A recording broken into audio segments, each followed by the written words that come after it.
Hello दोस्तों, कैसे हैं आप सभी। उम्मीद करती हूँ आप सभी भी बहुत अच्छे होंगे। दोस्तों, कमजोर बच्चेदानी में गर्भ कभी भी नहीं रुकता है, क्योंकि दोस्तों कमजोर बच्चेदानी कभी भी एक स्वस्थ बच्चे का भार नहीं उठा पाती है। ऐसी महिलाओं को ओव्यूलेशन तो होते हैं, उनके एग भी निकलते हैं, लेकिन जो गर्भधारण की आखिरी पड़ाव होती है, जिसे हम आरोपण कहते हैं, वो उनके शरीर में नहीं होता है और उनकी काफी बार मिसकैरेज होने की संभावना भी होती है। ऐसे कुछ लक्षणों के बारे में आज के इस वीडियो में जानने वाले हैं, जिससे कि आपको पता लग जाएगा बिना किसी टेस्ट के कि आपकी बच्चेदानी कमजोर है और उसको ठीक करने के लिए भी कौन से उपाय आपको करने चाहिए घरेलू, वो भी मैं आज के इस वीडियो में काफी सरलता से समझाऊंगी, जिससे कि काफी फायदा मिलेगा आपको और आपका गर्भधारण होने का जो चांस है वो बहुत हाईली इंक्रीज होगा और साथ ही साथ कंसीव करने में अब आपको ज्यादा महीनों तक इंतजार नहीं करना पड़ेगा। एक्चुअली में फ्रेंड्स, होता ये है कि जो बच्चेदानी होती है, अगर आपको प्रेगनेंसी लॉन्ग टाइम से प्लान करते हुए और संबंध बनाते हुए समय हो गया है फिर भी कंसीव नहीं हो रहा है, तो ये मुख्य कारण हो सकता है कि आपकी बच्चेदानी कमजोर है, एक बच्चे का भार उठाने के लिए बिल्कुल सक्षम नहीं है। दूसरा रीजन ये होता है फ्रेंड्स कि कई महिलाओं को जो ब्लीडिंग होती है वो कई बार महीने में रिपीट आ जाती है, 15 दिन में ही स्टार्ट हो जाती हैं। जो ब्लीडिंग होती है बहुत हल्की फुल्की होती है, लेकिन कई बार बहुत लंबे समय तक चलती रहती है। तो ऐसा भी जो एबनॉर्मल सिम्टम्स है वो कमजोर बच्चेदानी के लक्षण होते हैं। कई बार ऐसा होता है कि बच्चेदानी का जो मुंह होता है वहां पे कुछ टिश्यू होते हैं जो बच्चेदानी के बाहर आ जाते हैं। ऐसी परिस्थिति में भी महिलाएं कंसीव नहीं कर सकती हैं। अगर आप संबंध बना रही हैं, आपको दर्द हो रहा है और दर्द के साथ साथ कई बार आपको कुछ स्पॉट्स भी दिखाई दे जाते हैं ब्लड के, तो ऐसी कंडीशन में भी बच्चेदानी आपकी वीक हो सकती है। बार बार इन्फेक्शन होना, इरिटेशन होना या फिर पेन रहना आपके नाभि के नीचे, तो हो सकता है कि आपकी बच्चेदानी फ्रेंड्स कमजोर है। इसके अलावा बार बार महिलाओं को कॉन्स्टिपेशन होना, कई बार ऐसा होता है कि पेट से संबंधित जो समस्याएं होती हैं उसमें महिलाएं काफी ज्यादा जो है लापरवाह होती हैं। पेट दर्द हो रहा है, इग्नोर कर देती हैं। डिस्चार्ज आपका बदल गया है, डिस्चार्ज जैसा आता था नॉर्मल वैसा नहीं है, उसको भी इग्नोर कर देती हैं। अगर आपके पीरियड्स जिस तरह से आते थे उस तरह से नहीं आ रहे हैं, उसको भी इग्नोर कर देती हैं। ये छोटी छोटी इग्नोरेंस तो तब तक आप बर्दाश्त करती हैं जब तक आपको बहुत ज्यादा दिक्कत नहीं होती है। बहुत ज्यादा जब ये प्रॉब्लम आपको होने लगती है तब आप इसको इग्नोर नहीं कर पाती हैं, लेकिन आपको ध्यान इनिशियल स्टेज पे ही देना चाहिए, क्योंकि एक पुरुष के शरीर से ज्यादा महिला के शरीर के अंदर जो है वो ऑर्गन्स होते हैं। रिप्रोडक्टिव सिस्टम उसमें से काफी महत्वपूर्ण है और अगर आपको पेट से संबंधित समस्या होगी, पेट में कोई भी दिक्कत होगा, तो आपकी गर्भधारण की क्षमता भी उससे प्रभावित होती है। इसीलिए कभी भी ऐसी कोई भी सिम्टम्स को इग्नोर नहीं करना चाहिए। अब देखिए, ये तो बात हो गई कि कमजोर बच्चेदानी है, तो ये सारे लक्षण आप में महसूस होंगे, आपको दिखाई देंगे, लेकिन इसको ठीक कैसे करना है। ठीक करना काफी सरल होता है। सबसे पहला कि आपको जो है आपके शरीर में सी प्रचुर मात्रा में फ्रूट्स में पाए जाते हैं। आप चाहें तो डेली नींबू पानी का सेवन करिए, डेली एक संतरे का सेवन कर सकती हैं। खट्टे जो फ्रूट्स होते हैं वो विटामिन सी बहुत ज़्यादा होता है उसके अंदर, तो वो क्या करेगा, आपके शरीर के अंदर एंटीऑक्सीडेंट को भरेगा, जिससे शरीर की गंदगी बाहर होगी, स्पेशली पेट संबंधित, और आपकी इम्यून सिस्टम बहुत स्ट्रांग होगी, जिसके कारण आपको बार बार पेट से संबंधित गड़बड़ी होती है वो नहीं होगी। शरीर भी शुद्ध होगा क्योंकि वो डिटॉक्स हो रहा है। और दोस्तों, विटामिन सी में बहुत सारे ऐसे चीज़ें होती हैं जो आपको स्वस्थ रखने के लिए बहुत ज़्यादा इंपॉर्टेंट होती है और भी ऑर्गन्स के लिए। इसलिए विटामिन सी डेली आपको लेना चाहिए। आप किसी भी फ्रूट को या नहीं ले पाती हैं तो नींबू पानी को जरूर पिया करिए।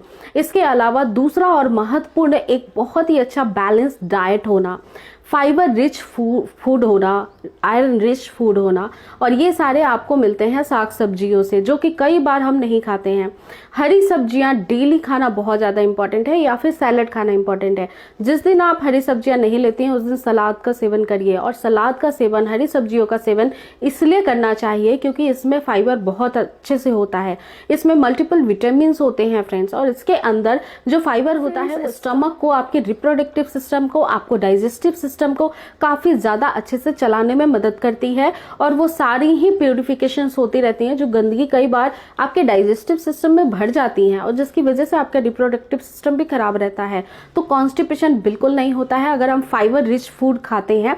विटामिन तो बहुत ज़रूरी है क्योंकि इससे हार्मोनल जो इनकंडीशन होती हैं वो बैलेंस्ड होती हैं, क्योंकि कई बार जो महिलाएं बार बार इन्फेक्शन होता है, बार बार मिसकैरेज होता है, उनके शरीर की इम्यून सिस्टम भी बहुत ज़्यादा लो हो जाती है। इस वजह से हमें ये सारी चीज़ें लेना बहुत ज़्यादा इंपॉर्टेंट हो जाता है जो कभी भी आपको मेडिसिन से नहीं मिलेगा। अब तीसरी चीज़ है और वो भी महत्वपूर्ण चीज़ है, जैसे कि आपको फ्रेंड्स चाय अगर आप पीती हैं तो उसको बंद कर दीजिए। कई महिलाओं की आदत होती है दिन में कई बार चाय पीती हैं या सुबह खाली पेट ही चाय पी लेती हैं, तो ये चाय की हैबिट आपको धीरे धीरे करके कम करनी पड़ेगी और ख़त्म करनी पड़ेगी। चाय एक तो गर्म होता है, दूसरा अगर आप बिना किसी ब्रेकफास्ट के चाय को लेती हैं तो जितनी न्यूट्रिशन वैल्यू आपके शरीर के अंदर होती है जो खाने से मिलती है वो उसको अवशोषित नहीं होने देता है शरीर के अंदर, जिसकी वजह से फिर से कॉन्स्टिपेशन ब्लोटिंग की प्रॉब्लम लगी रहती है और बाद में जाकर के ये और भी ज़्यादा कई सारी समस्याओं को पैदा कर सकती है। इसलिए चाय का सेवन भी आप बंद कर दीजिए। इसके अलावा जितने मिलेट्स होते हैं, जितने अनाज होते हैं छिलके के साथ, जो आजकल के लाइफस्टाइल में बिल्कुल भी हम नहीं खाते, केवल गेहूं का आटा खाते हैं, गेहूं के आटे को रिप्लेस करके वीक में 2 से 3 बार जौ का, रागी का, बाजरे का, इस तरह से आटा आप जो है कंबाइंड मिक्स करके रोटी बनाकर खाइए। ये काफ़ी ज़्यादा इंपॉर्टेंट है आपके शरीर के लिए। और दोस्तों आप जो चाय स्किप करेंगे या चाय बंद करेंगे तो उसके जगह पे ग्रीन टी आप जरूर स्टार्ट कर दीजिए। ग्रीन टी एंटीऑक्सीडेंट से भरा हुआ होता है, ये एंटी एजिंग भी होता है, आपके चेहरे को खूबसूरत बनाता है, साथ ही साथ फ्रेंड्स आपके शरीर की गंदगी को बाहर करता है, चर्बी को कम करने में बहुत ज़्यादा सक्षम होता है।